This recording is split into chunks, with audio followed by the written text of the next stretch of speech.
With the recent shutdown of Emu Paradise, one of the most popular sites to download ROMs, and one of the few places to do so without breaking your computer, and cease and desist notices issued to other popular purveyors of wares, the conversation has come up in gaming circles, and important questions are starting to be asked. As long as PC gaming has been a thing, so too has emulation. It's always existed in this ambiguous gray area and murky waters of technically legal, but the vast majority of consumers of downloaded ROMs are doing it wrong. The process of emulating software is, in and of itself, totally acceptable. There are a number of aftermarket consoles and programs that facilitate this process. The vast majority of these simply recreate the effects of the hardware, and that's totally safe, because there's no violation of copyright laws.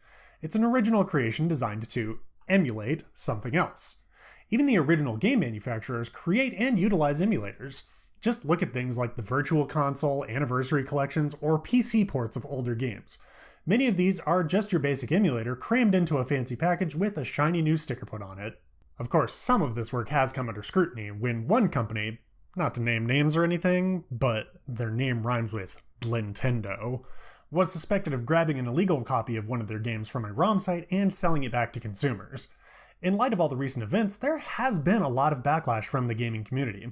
People in support of emulation believe it's the best way to preserve these games, and due to the gray area nature of emulation, having a ROM backup of games you physically own is within their rights. However, those in opposition to emulation are of the mind that hosting and downloading ROMs is illegal and shouldn't be done, full stop. Who's right and who's wrong? Well, like most things, it's a bit more nuanced than that, but each side has good points. So, what's the big deal?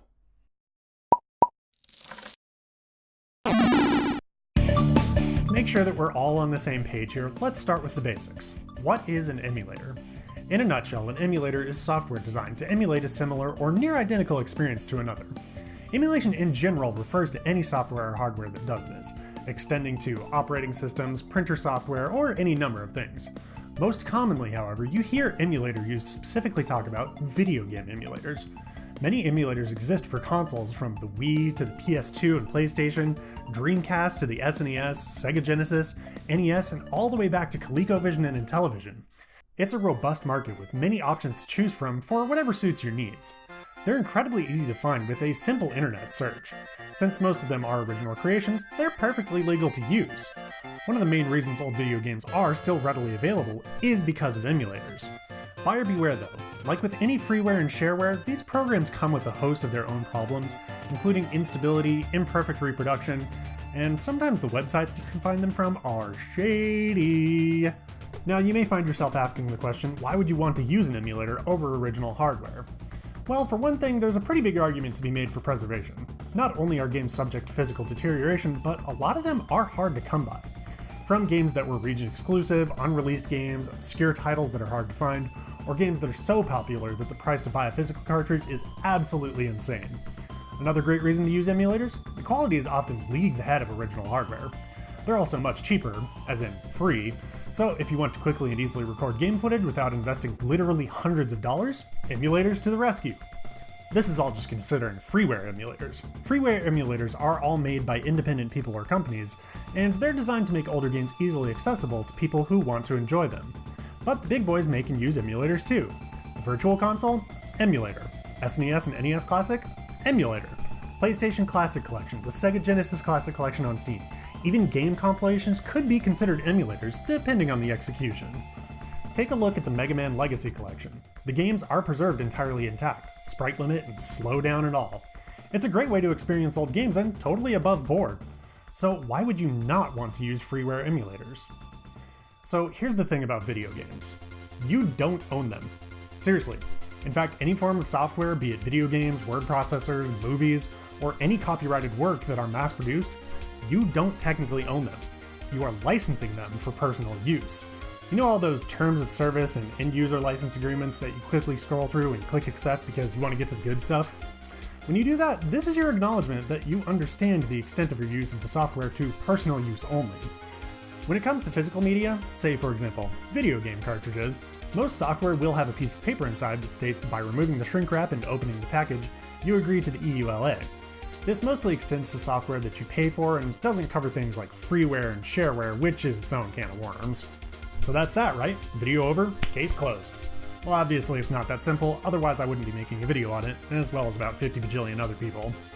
Each one is going to be different, but many EULAs include lines such as, "You may not copy except as permitted by this license and usage rules." And this is where things get murky. First, the hard and fast facts. Lines like this are put in there to prevent you from copying and reselling the software. It's meant to protect the interests of the companies and prevent rampant piracy. Here's the other big but. Thanks to the US Copyright Act of 1976, which amended the Copyright Act of 1909, which was itself an amendment to the Act of 1790, as soon as any individual creates an intellectual property, they own the copyright. Period. This grants the individual the right to reproduce the original work, create derivative works, distribute copies, perform the work publicly, and display the work publicly. This was further amended in 1995 to include the right to perform sound recordings by means of digital audio. Now, these are rights granted to the copyright holder, not you, the licensee. However, the US Copyright Act of 1976 also introduced a little thing called fair use. To quote the exact words of the text,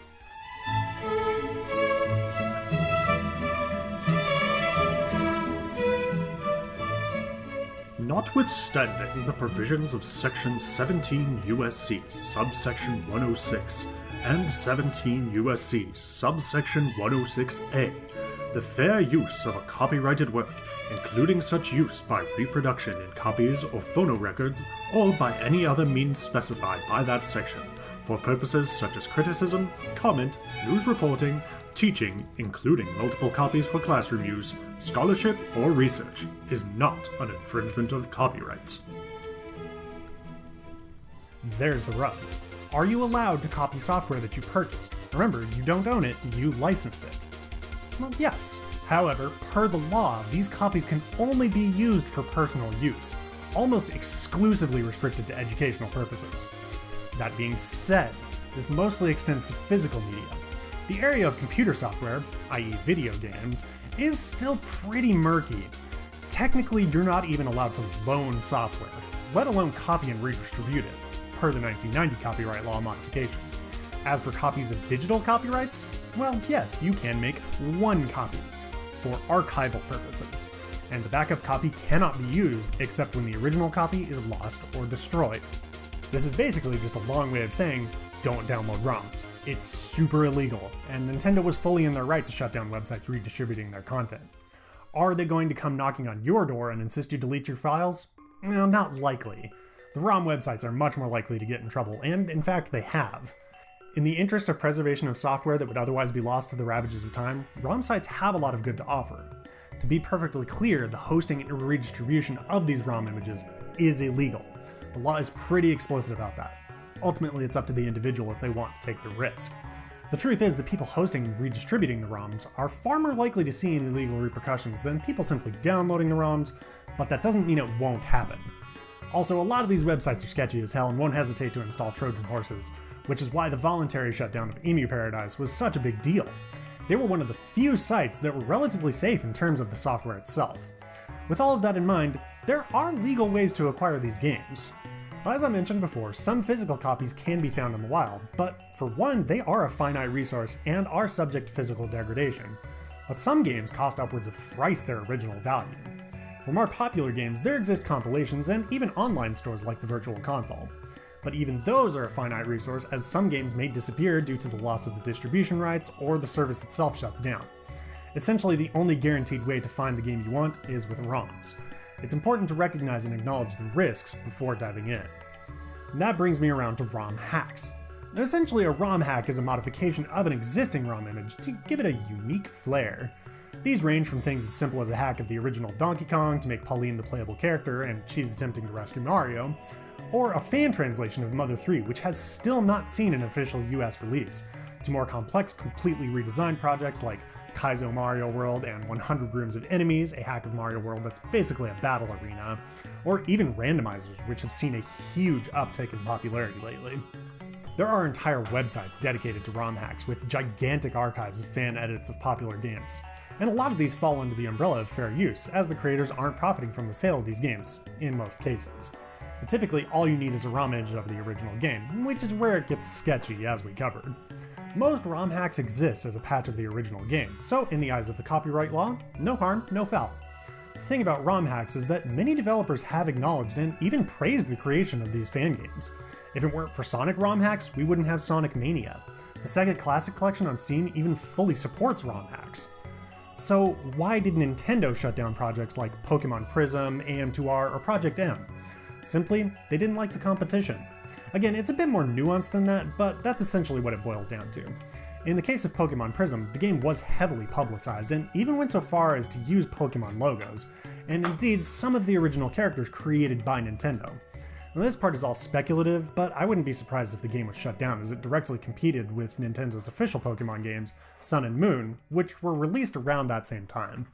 This certainly seems to be the case with AM2R, as it was shut down shortly before Nintendo announced Metroid Samus Returns for the 3DS. And I suspect Project M was shut down for similar reasons, as it was pulling too much attention from Smash for Wii U. But since I'm on the subject, guys, just let Brawl go, okay? Whew, okay. Now that's a lot to digest in terms of the do's and don'ts of emulation, and I still barely scratched the surface. Obviously, I'm no legal professor. I'm just some guy.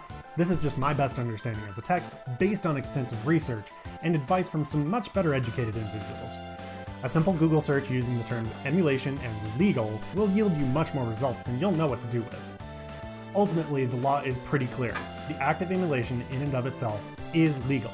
Thanks to a case against Sony, even the copying of a copyrighted BIOS software during the development of an emulator is covered by fair use.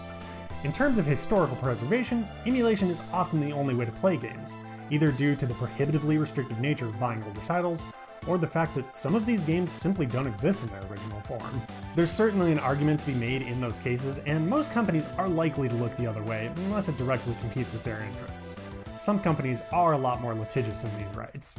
At the end of the day, the facts are this: emulation exists and is likely here to stay. Companies are fully within their rights to shut down ROM distribution. And there are better, safer ways to find games you want, and sometimes you simply can't. I can't say if you should or shouldn't. That's up to your own discretion. But before you begin to dive into the high seas, know your rights, know the laws, and remember to always treat anything when it comes to the subject with an air of caution. We're all guilty of breaking minor laws on a regular basis, probably without even realizing it. For example, in Oklahoma, where I live, it's illegal to spit on the sidewalk. Then again, so is whaling. That being said, think about how many times you break the law when you get into your car. Speeding is the most obvious one, but when's the last time you came to a full stop at a stop sign? For that matter, when's the last time you actually stopped behind the stop line? My point isn't that these laws are wacky and we should just live in the Wild West. My point is that you're taking these risks into your hand every day, so just know what you're doing before you do it. Should you get into emulation? I can't answer that for you, but hopefully this video helped inform you of the risks and rewards associated.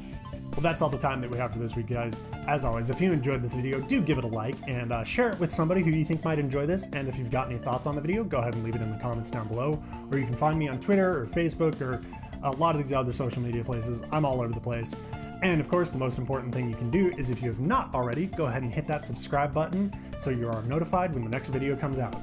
Other than that, we will see you guys next time, and until then, keep playing.